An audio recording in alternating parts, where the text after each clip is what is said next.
আসসালামু আলাইকুম। আমি শাম্মিল বর্তমানে রয়েছি আজিমপুর গোরস্থান। আজকে এবারও প্রতিবারের ন্যায় চলে আসলাম আজিমপুর কবরস্থানে। এটি আমার পছন্দের একটা জায়গা। যখনই আমার মন বেশি খারাপ থাকে চলে আসি। আর আজকে তো বিশেষ করে আজকে আমার মন অনেক খারাপ, কারণ আজকে আমার মায়ের ১৯তম মৃত্যুবার্ষিকী।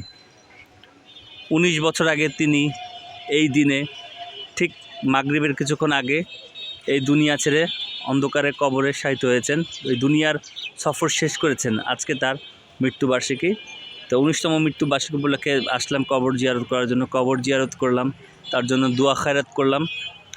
আপনারা সকলে আমার আম্মার জন্য দোয়া করবেন যেন আল্লাহ পাক তাকে জান্নাতুল ফেরদৌস নসিব দান করে।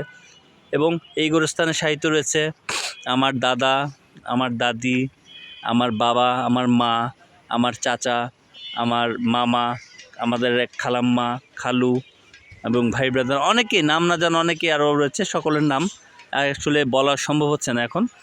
তো বাংলাদেশের সবথেকে পুরাতন গোরস্থান হচ্ছে এটি, আজিমপুর কবরস্থান। বৃহত্তম ৩ নাম্বার ছিল এশিয়ার মধ্যে। তো এখন আমাদের মোহাম্মদপুরেও একটা হয়েছে, এটা হচ্ছে গিয়ে বসিলায় রায়েরবাজার কবরস্থান। ওটাও অনেক বড়।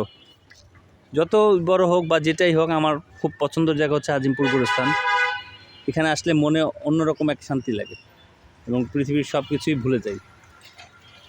তো আপনারাও বেশি বেশি করে আসবেন কবরস্থানে, কবরবাসীদের জন্য দোয়া করবেন, জিয়ারত করবেন, দেখবেন আপনাদের কাছেও ভালো লাগবে। তো আমাদের রাসূল পাক বলছে তোমরা বেশি বেশি কবর জিয়ারত করবে, তাহলে মৃত্যুর কথা স্মরণ থাকবে। ঠিক আছে গাইস, আপনারা ভালো থাকবেন এবং আবারও পরিশেষে আমার বাবা মার জন্য দোয়া করবেন, আল্লাহ পাক যেন তাদেরকে জান্নাতুল ফেরদৌস নসিব দান করে। এই বলে আমি শাম্মিল আজকে আজিমপুর কবরস্থান থেকে এখানে বিদায় নিচ্ছি। সবাই ভালো থাকবেন, সুস্থ থাকবেন। আল্লাহ হাফেজ।